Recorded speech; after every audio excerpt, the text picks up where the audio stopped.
All right, superstar readers, welcome back. Our skill for right now is we are going to be practicing recounting stories. And we're going to look at Joseph and the beautiful cloth is where we're going to be working today. So what things does Joseph make with the beautiful cloth? Here are some words to know. Realize, shiver, stitch, dot, spy, and festival. Our big question is, how would you recount Joseph and the beautiful cloth? Well, boys and girls, every story has three parts, a beginning, a middle, and an end. And when you recount those stories, it's really important that you sequence or tell them in order. What happened first? What happened next? What happened last? Ready for our first read? It's important to read every sentence carefully. It's a big job, but don't worry, we'll do it together. I'll send you messages, and by the time we're done, you'll be an expert on this text. Let's go. Yes, and that is true. We will do a great job. Joseph and the Beautiful Cloth by Hilary Marsden. Once upon a time, there was a boy who worked with his father in a tailor shop. The boy's name was Joseph. Joseph and his father worked together to make beautiful clothes for the rich people who lived in the village. Joseph was poor and could not afford to buy fine clothes like that, but at night he often dreamed about making himself a beautiful coat. One day, Joseph was at the market when he saw some beautiful cloth. It was perfect. The cloth was warm and colorful, and there was just enough of it to make a coat. Joseph ran home and counted the coins he had been saving for this very day.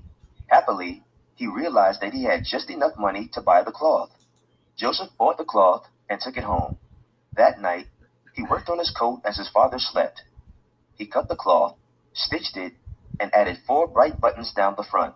Joseph put on the coat and looked at himself in the mirror. It was perfect. Nice job following along. I think lots of people can relate to this story. Joseph's a poor kid who works hard to get what he wants. I'll bet even Sweet Tea will find Joseph's story interesting.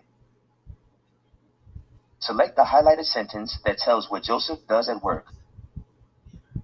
Okay, so now what's going to happen is you have text that is highlighted from the passage. We want to find out what Joseph does at work. So what I have to do is I have to go back into the text, and good readers will reread the text. So once upon a time, there's a boy who worked with his father in a tailor shop. Does that tell me what he does there? No. Tells me his name. What about this sentence?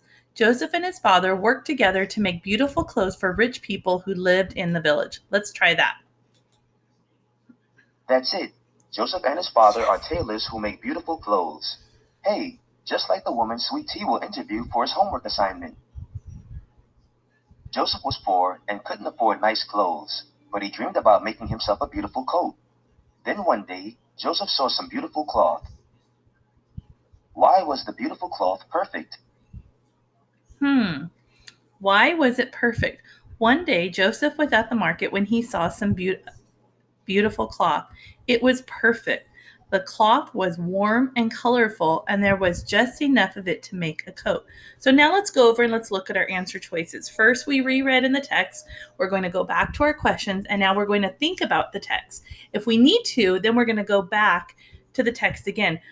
Boys and girls, sometimes in 3rd grade, we have a lot of information that we have to keep working back and forth. It was on the market when Joseph saw it for the first time. It was not too expensive, so Joseph could afford to buy it. It was just right for making the coat Joseph dreamed about. So why was it perfect? The cloth was warm and colorful, and there was just enough of it to make a coat. Now, this is a little tricky because there could be several of the answers that seem like it. So what if we take our best guess? Right on. The story says the cloth was warm and colorful, and there was just enough of it to make a coat. Sounds perfect to me. So Joseph ran home and counted the coins he had been saving for this very day. What exactly does that mean? What does it mean when the story says Joseph had been saving coins for this very day? So, what is the very day that they're talking about? Joseph had been excited to finally finish making the coat. Joseph had been looking forward to the day where he could buy a coat, or Joseph had been willing for the day when he would find the perfect coat cloth. Okay, let's go back to the text and let's see what it says here. In the last paragraph, I notice it says Joseph ran home and counted the coins he had been saving for this very day.